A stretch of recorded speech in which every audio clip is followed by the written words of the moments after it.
500 থেকে 600 টাকার মধ্যে যারা একটি ভালো নেক ব্যান্ড নিতে চাইছেন, যাতে সাউন্ড কোয়ালিটি ভালো হবে, মিউজিক এক্সপিরিয়েন্স বেটার হবে এবং ঝামেলা ছাড়া কলে কথা বলতে পারবেন, তাদের জন্য আজকের এই ভিডিওটি খুবই গুরুত্বপূর্ণ। Hoco ES64 neck band Hoco claim করছে এতে 3 মাসের ওয়ারেন্টি পেয়ে যাবেন, 200 mAh ব্যাটারি পাবেন এবং সাথে থাকছে 30 আওয়ারের মিউজিক টেপ। সো চলুন ঘুরে আসি হোকো ES64 এর দুনিয়ায়। তার আগে চ্যানেলটি সাবস্ক্রাইব করে দিন, যাতে করে এই চ্যানেল থেকে নিত্য নতুন ভিডিও আপনারা পেয়ে যান। ES64 নেক ব্যান্ডটির অধিকাংশ অংশই প্লাস্টিক এবং রাবারের তৈরি, আর বাডসগুলো মেটালের তৈরি করা হয়েছে। এর বাডসগুলোর সাথে সাথে 3 জোড়া ইয়ার টিপস পেয়ে যাবেন, স্মল, মিডিয়াম এবং লার্জ। রাইট সাইডে 4টি বাটন রয়েছে, যার মধ্যে 2টি বাটন ভলিউম আপ ডাউন করার জন্য।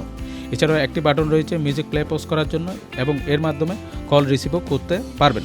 এছাড়াও নেক ব্যান্ডটি অফ অন করার জন্য আরও একটি বাটন রয়েছে। এর পাশে যদি খেয়াল করেন সেক্ষেত্রে দেখতে পাবেন একটি টাইপ সি পোর্ট রয়েছে, এটি চার্জিং পোর্ট। এটি একটি ভালো বিষয় বলে আমার মনে হয়। এখন অধিকাংশ চার্জারেরই টাইপ সি ইউজ করা হচ্ছে, সো চার্জিং নিয়ে কোনো সমস্যা থাকবে না।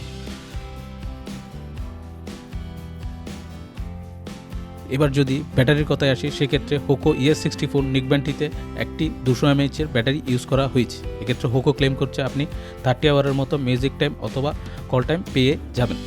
এক্ষেত্রে আমি ব্যক্তিগতভাবে টেস্ট করে দেখেছি, তবে আমার ব্যক্তিগত ব্যবহারে আমি 25 ঘন্টার মতো এটি থেকে ব্যাটারি ব্যাকআপ পেয়েছি। বাকি এই ইয়ারবাডসটি চার্জ করতে 2 ঘন্টার মতো সময়ের প্রয়োজন হবে।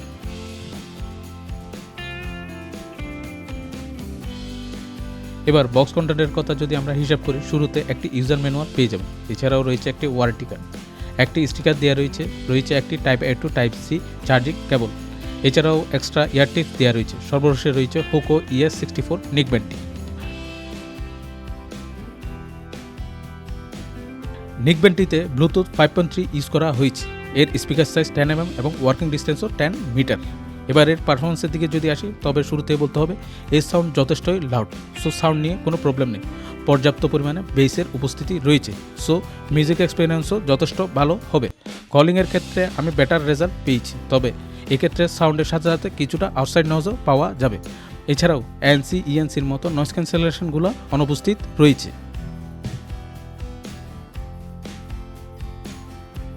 কমফোর্টের দিক থেকে এই নেক ব্যান্ডটিকে আমি 50-50 বলবো। আপনি যদি সাধারণত বসে থাকেন অথবা ধীর স্থির অবস্থায় কোনো কাজ করেন, সেক্ষেত্রে খুব বেশি সমস্যায় পড়বেন না। বাট হাঁটা চলা করার ক্ষেত্রে অথবা রানিংয়ের ক্ষেত্রে কোনো সময় এটি কান থেকে খুলে পড়ে যায়।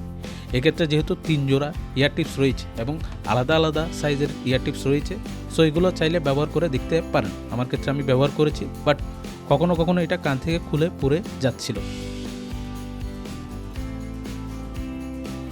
সো ওভারঅল সব কিছু মিলে যদি চিন্তা করি, বিশেষ করে এর দামের সাথে যদি এর পারফরমেন্সের তুলনা করি, সেক্ষেত্রে আমি বলবো এই দামে এই প্রোডাক্টটি আপনি চাইলে নিতেই পারেন। এছাড়াও ভিডিওটি ভালো লাগলে চ্যানেলটি সাবস্ক্রাইব করে দিন, যাতে এই ধরনের নিত্য নতুন ভিডিও আপনাদের জন্য নিয়ে আসতে পারি।